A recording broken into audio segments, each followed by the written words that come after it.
Ayun. Okay, good morning, good morning, good morning.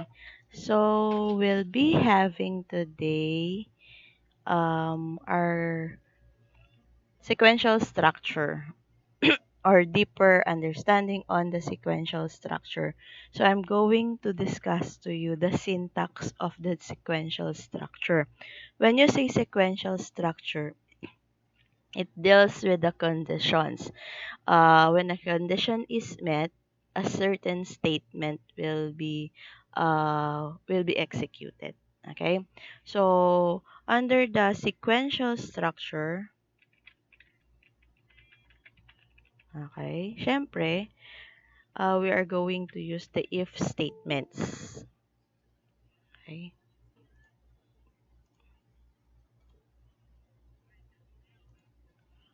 so under the if statements, actually, there are different if statements available. So we have if and if na kaagad, and then we have if then else, and then we also have the nested if. Okay, to start, we need to actually first discuss some parts of the sequential statement. So syempre we have the if, we also have conditions. Okay, so the conditions, these are the statements in which, okay, or statements or expressions that we must evaluate if it's, for example, if it's true or if it's false. Okay, and then we also have what we call the statement. These are the um, expressions, or these are the statements followed by kunare. If we have the condition true, a certain statement will be executed. Okay? If we have the condition false, another statement should be uh, executed. Okay? So we have an example. Okay? Example lang muna of an if statement, a simple if statement. For example, if tapos condition and then statement. And then, sa dulo niya, we have and if. Okay? So, dito, as you can see, we only have one condition and one statement. Ibig sabihin, if this statement is actually true, pag true yan, this statement will be executed. But, if this statement is false, it will not execute anything. Kasi, and if na siya. Okay? Another syntax is we have what we call yung if, then else. Okay? So we have if, then else. So if, and then condition, and then. Okay? So, sometimes meron kasi siyang some ng mga if statements have then sa dulo. Some don't have. Okay? And then, meron tayong statement. Okay? And then, else muna pala. And then, and then, and if. Okay? Ibig sabihin nito, once this condition is met, for example, this is true, this condition will be executed. But if this condition is false, this statement will be executed. So this one if is the if else statement. Okay? And then we also have yung tinatawag nating if tapos else if statements natin. Okay? So most kadalasan, tinatawag din natin siyang, ayan, if, else, if, or hindi kasi siya nested eh. Iba yung nested naman eh. Okay? So, yan. Tawagin na lang natin siyang if, else, if. Ito naman, di ba ito? Okay. The statement, this one, will only be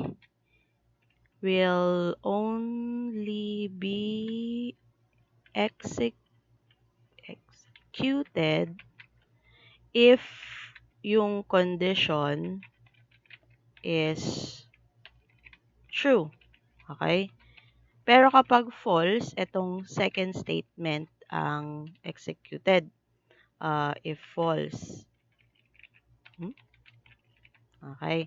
Pero this one, kaya siya tinawag na if, else, if, ang mangyayari kasi, meron pa siyang ibang choices. It has many choices pa. The syntax for this one is if, condition, 1, and then we have statement, state,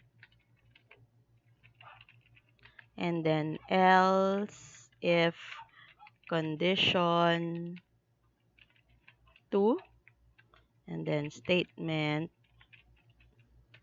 and then for example, another one, if, condition, 3, and then statement, and then meron tayong and if. Okay? Ito, you can actually have as many else if as you want. Okay lang. Okay?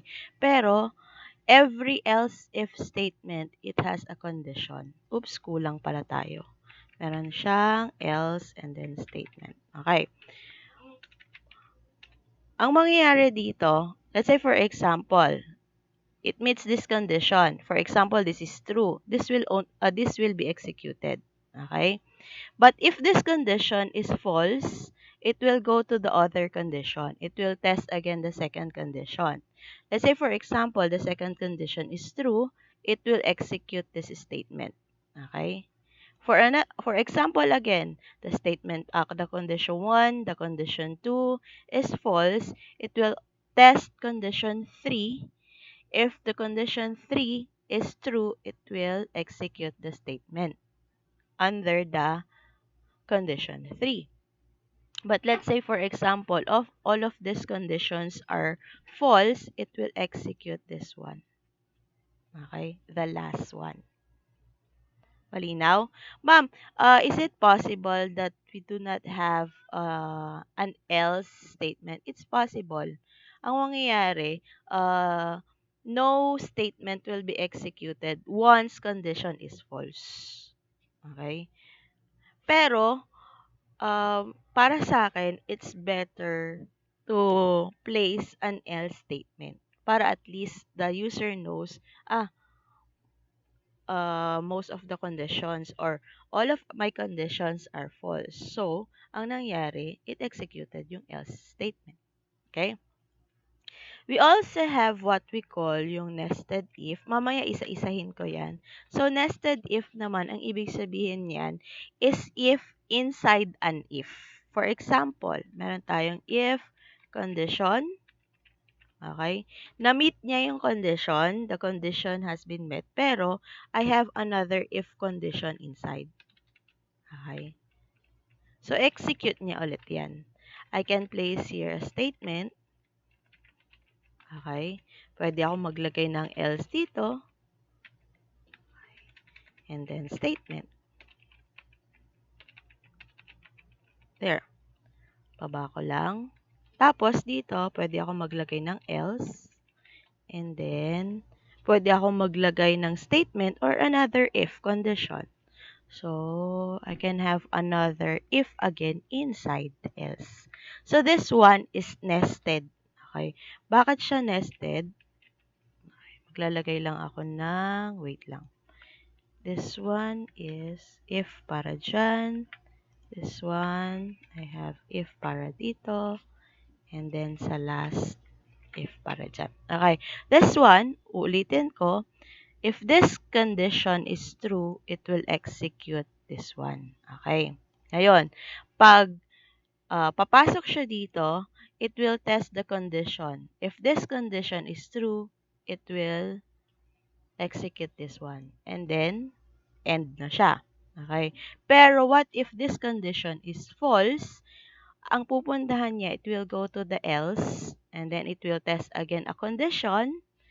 Let's say, for example, if the condition is false, it will actually go to the else inside na. Okay? and then mag-end na siya and another end. So, this is what you call the nested if. Okay?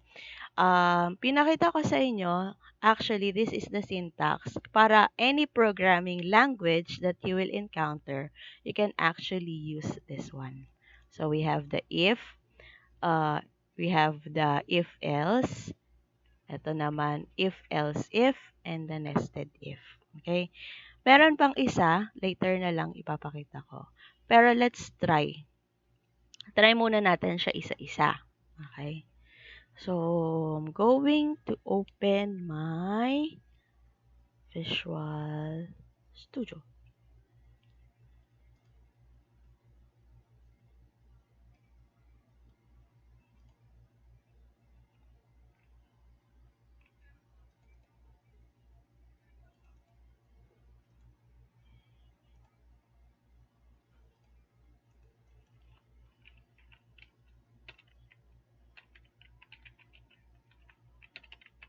There.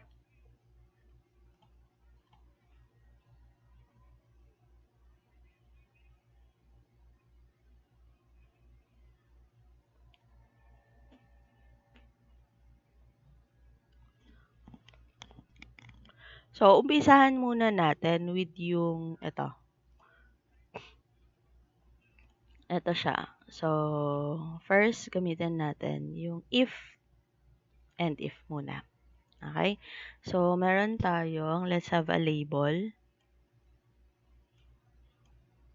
Okay, lagay natin sa text. Enter number.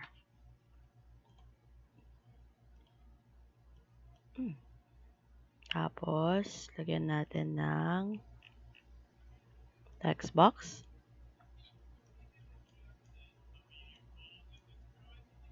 Okay. So, yung text box ko, I'm going to name my text box as TB num.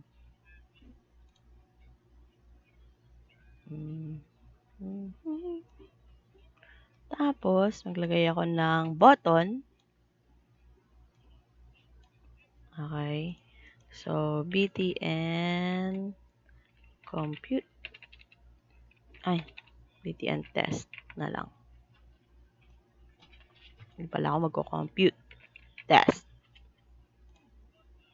Oops, mali ang nalagyan ko. So, dapat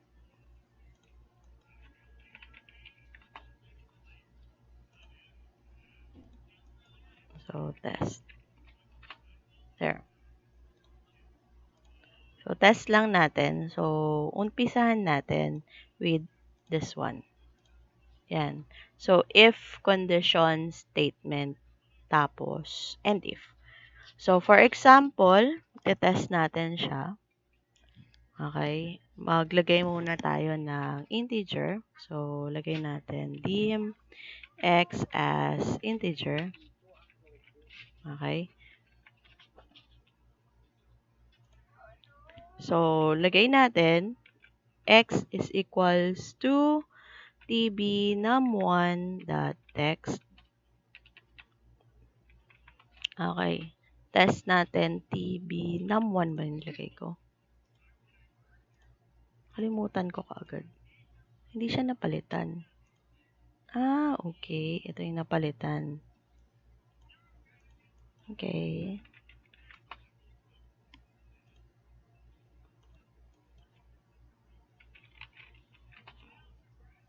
There. So, TB num1, test natin siya. So, umpisahan natin with our yung if condition and then statement and then end if. So, if ang condition ko is x equals to 1, okay, mapapansin nyo, ayaw niya ng double quote. Ayan. Tapos, equals natin siya. Okay? Sabi niya, may error. Sabi niya, must have an ending yung end if natin. So, maglagay tayo ng end if. Okay? So, meron tayong condition. This one, yung condition natin. And then, okay. Remember yung conditions, 'Di ba meron tayong lesser than, greater than, lesser than or equal, greater than or equal. You can use those operations para sa conditions natin. Okay? You can use yung lagay natin. Okay, sa baba na lang. Okay. For the conditions, you can use yung relational operators such as the greater than, lesser than, greater than or equal, lesser than or equal, the equal, ganun. Okay? And you can also use yung logical operators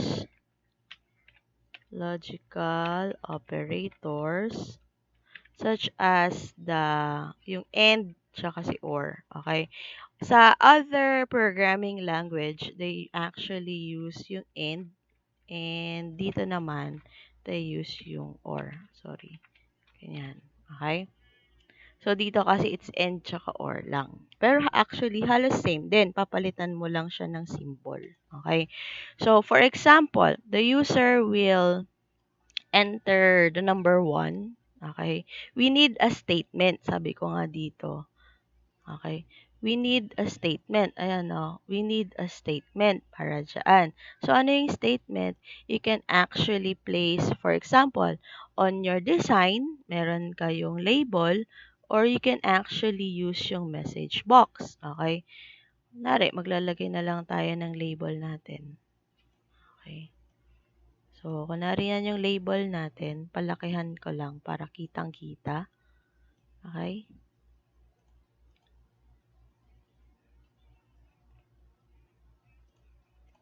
Ayan. Yan siya. Okay. So, gagawin natin, okay, this one is my label. All the results will be displayed dun sa label natin. Okay. So, itetest natin siya. So, sabi niya, if the user enters 1, let's say for example, nag-enter siya ng 1, we'll have na lang label 1.text, okay, displays yung number 1. Ganyan muna. Okay? So, once we run the program, mapapansin nyo, I did not put anything na kapag false yung nilagay ng user, wala. Okay? Oops, sa kabila siya lumabas. For example, naglagay ako 1. Okay? Oops, label 1 din pala yun. Sorry. It should be label 2. Okay. Yan siya. So, lagay ko 1. There. 1 yung lumabas. Any number besides the 1, let's say for example 2, walang lalabas or kasi hindi na natin pinalitan eh. Okay, test natin ha. Okay, let's say for example 2. Oh, wala. No effect. Kasi, remember, sa codes natin, we did not include anything for something na, for example, the user will enter other number besides 1. Okay? Walang pang-catch. Okay? So, the best remedy for that 1, syempre, you put an else. Okay? Dito sa else, you will place yung statement kung saan, once this condition is not met, may lalabas na something.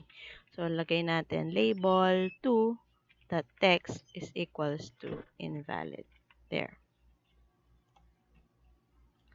So, punta tayo dito. Ayan. Lagay natin 2. Invalid na siya. Balik tayo kay 1. 1 pa rin yung lalabas. So, ibig sabihin, once na-meet yung condition ko, which is, di ba, this one is the TB num1. Okay? The user enters 1. So, ito, TB num1 is 1. I'll give the value of the 1 to the x. Ayan. So, ibig sabihin, si x now is 1. I'll test 1 is equals to 1. If it's true, this one will be executed. Okay? Pero if it's false, this one is executed. Malinaw? So, that's the difference between yung if kanina and then yung if else. Okay? So, klaro? This one and this one. Malinaw? Yes po, ma'am. Okay, next. We'll have this one, if, else, if.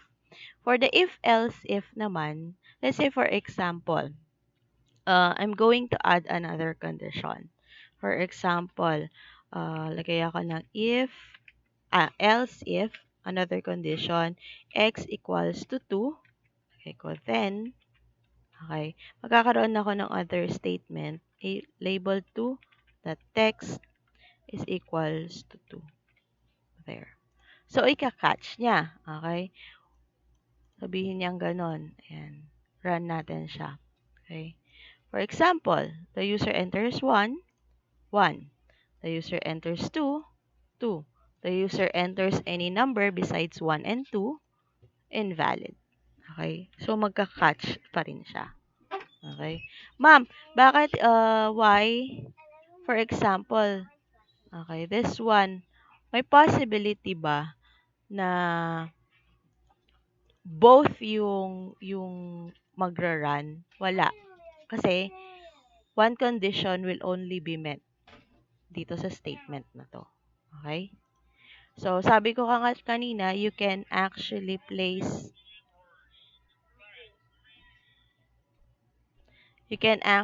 insert many else if as you want. Okay? As you can see, ayan, tumabi siya, the else if and the if, nawala yung space between them. Okay? Nag-automatic kasi siya on the VB. Pero on the other programming languages, such as, let's say, for example, for your Java, it's two words. For Ruby programming language ata, it's else is without an E dun sa dulo. It's ELS tapos if na siya. Okay? If I'm not mistaken. Okay? And then for your C, even your C++, it's two words. Okay? Pero yung syntax na if condition and then the statement and the end if, ganun pa rin. Okay? Malinaw? Hello, klaro. Okay. Let's say for example, 'di ba, sabi ko nga, I can actually add more dyan. Okay. As many, pwede. Okay. You can add as many as you want. Okay. And for example, 1, 1, 2, 3, 4. Wala na, invalid na siya. Kasi hanggang 1, 2, 3 yung nilagay ko. Okay? You can actually use another one. Let's say, for example, yung ginawa ko kanina, sabi ko nga, you can use logical operators on your condition. For example, lagay natin, tanggalin natin. And x is equals to 4. Okay? Ganyan. Let's say, test natin siya. Ay, sorry. Hindi pala pwede yan. Kasi it's the same. Okay? Magfo-false yan. Okay? Pakita ko sa inyo Magfo-false yan mamaya. For example, nag-enter ako ng 1. Invalid siya. Bakit kaya? Okay? Nag-enter ako ng 2. 2 siya. Okay? Nag-enter ako ng 4. Invalid siya. Okay? Bakit invalid? 4 naman siya. It's 4. It's this condition. 'Di ba? As you know, 'di ba, when you're using yung logical operator na and, okay? Sabi dito, if one condition is, sabi 'di ba, if, lagay ko na lang, if one condition is false, the result is false kaagad. So, given yung scenario natin na x is equals to 1 and x is equals to 4, one condition is actually false dyan. Okay? Why? Kagaya nung ginawa ko, ito. Okay? Diba I've entered 4, pero it's invalid. Why? Kasi, hindi na niya na-meet, did not meet yung x is equals to 1. So, automatic, ang sagot dun sa x is equals to 1 mo, false. And then, yung kabila, x is equals to 4, yes, the user entered 4, it's true, pero f false and true is equals to false kaagad. Okay? Kaya, yung result natin is invalid. Okay? Yun yung ibig sabihin nun. Pero, let's say for example, change ka siya sa or. Okay, test natin siya. So, let's test. 1, 1 pa rin. 2, 2, 4, 1 pa rin siya. Okay? Okay. Paano nangyari? How did that happen? 'Di ba? When you're using your logical operator or, okay. 'Di ba sabi doon, once a condition or if one condition is true, kahit isa lang, the result is true. Okay? So, ibig sabihin, pag nag-enter ako ng x is equals to 1 or si x natin is equals to 4, nung nag-enter ako ng, let's say for example, I've entered the 4, okay, titest muna niya x is equals to 1. Kung 4 yung in-enter ni user, for example, 4 yung in-enter niya, ibig sabihin, this one is not met. So, that's one is false. Okay? And then, or, we have here, diba, the user entered 4. So, this one is met. So, true. So, false or true is equals to true. So, ibig sabihin, na-meet natin yung condition. That's why, 1 yung result. Okay? Yun yung ibig niyang sabihin. Malinaw?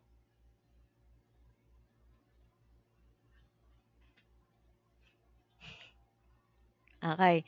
When is the best time to use yung logical operator and? Okay. It's best to use your logical operator and when you're testing for ranges. Okay. Ranges tayo. For example. Okay. How do we test for range? Palitan ko to 5. Okay. I'll change this one. 5. And then 6 para magawa natin siya. 6. Okay. Lagyan natin. Test natin yung range natin. Okay. Let's say for example, x is greater than 1 or greater than or equal to 1. Okay. And x is lesser than or equal to 4. Okay. Sabi ko nga, it's best and or the logical and is best used for ranges. Okay. Sorry, nag-run pa siya. So, let's test. Okay natin, for example, 3. Yan, 1. Okay. Kasi tinest niya. Ayan o. It's inside pa rin the range. It's greater than 1, but it's less than 4. Okay. For example, lagay natin 5 para at least ma-clear up. Let's say, lagay natin 1. Still 1. Kasi, it's in the range pa rin. Okay? Clear? Hello? Okay. So, we have this one. Tapos na natin yan. So, we'll have the test natin to. Okay? The nested if. Okay? Dahil I have inside na yung range ko. Okay? Meron na ako inside. I'll just remove yung ito na lang. This one. Okay? So, ibig sabihin, gusto ko i-test yung nested if ko. Okay? So, if this one is true, so, maglalagay ako ng if inside. Okay? Lagay natin. So, if x is equals to 1, then, lagay ako ng label inside. Okay? label, tapos maglalagay ako ng else. Okay? Label 2 dot text is equals to, lagyan natin, not 1. Okay? And then, maglalagay ako ng and if this one is for my, eto, and if for the inside na if, tapos this one is for my main if. Okay? So, let's test. This one is what you call the nested if kasi meron siyang if inside the if. Okay. So, lagay natin siya. For example, 1, 1. Kasi, this statement is true. Pumasok siya. To-test niya again yung x ko. If it's equals to 1, it will display 1. Okay. Lalagay tayo ng 3. It's still on the range. Okay. Pero, it's not 1 anymore. Kasi it's not equal to 1 anymore. Ayan siya. Kaya, it's not 1. Clear?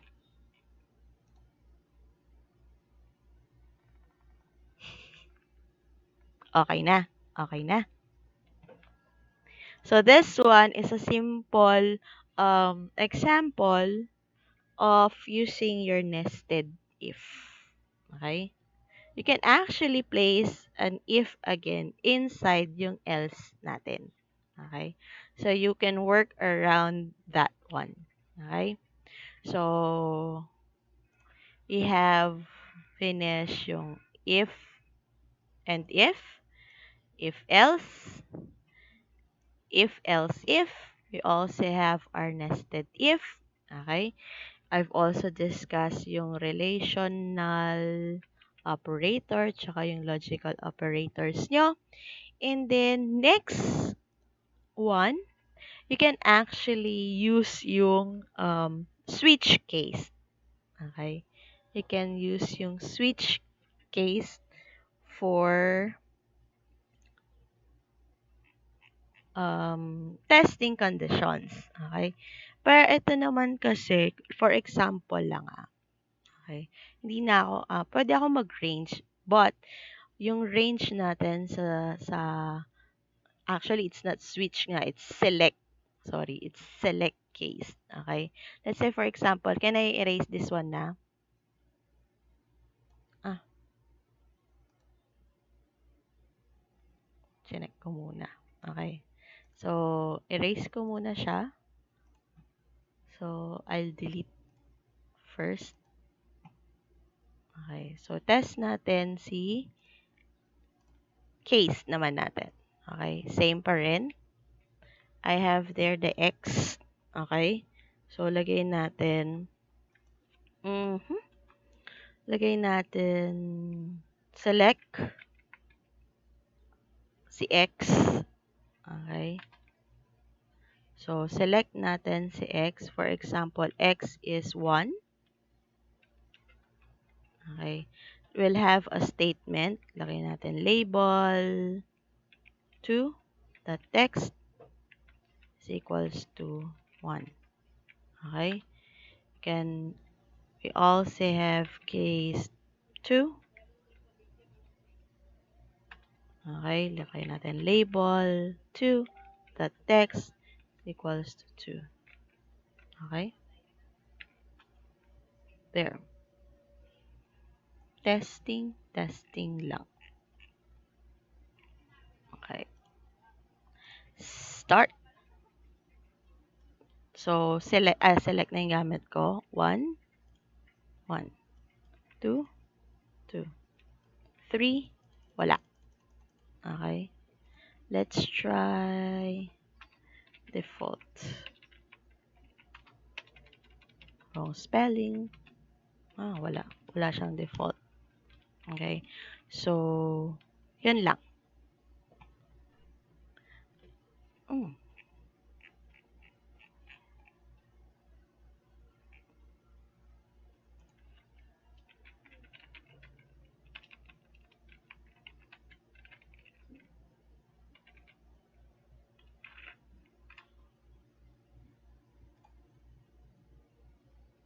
Wait lang.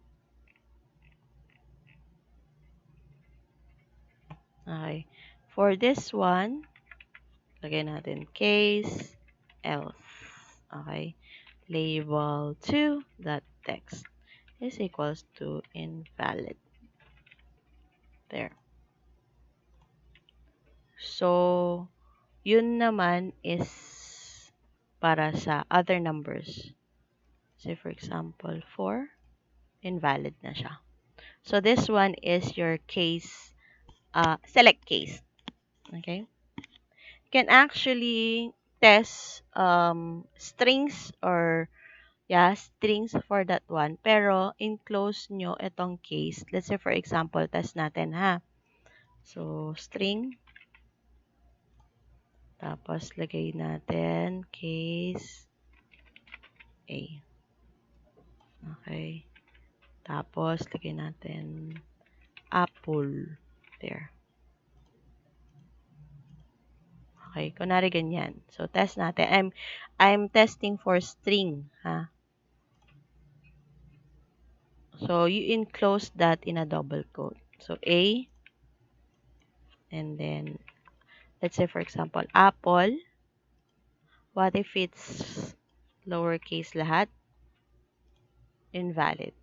Kasi, ayan o, it's apple. It's big letters. So, if you want to have, kunwari, another one, just put there yung apple. Yan. So, lagay natin dito, apple. Wala siya kasi walang nakalagay doon. So, lagay natin, or. Oops, sorry. Ayaw niya. So, ayaw niya ng ganyan. So, what you do, have that again. Copy. Inside. There. So, apple. 2 pa rin siya. Letter A. 1. APPL. Apple. Single P. Invalid. Yan lang. Hope you learned something.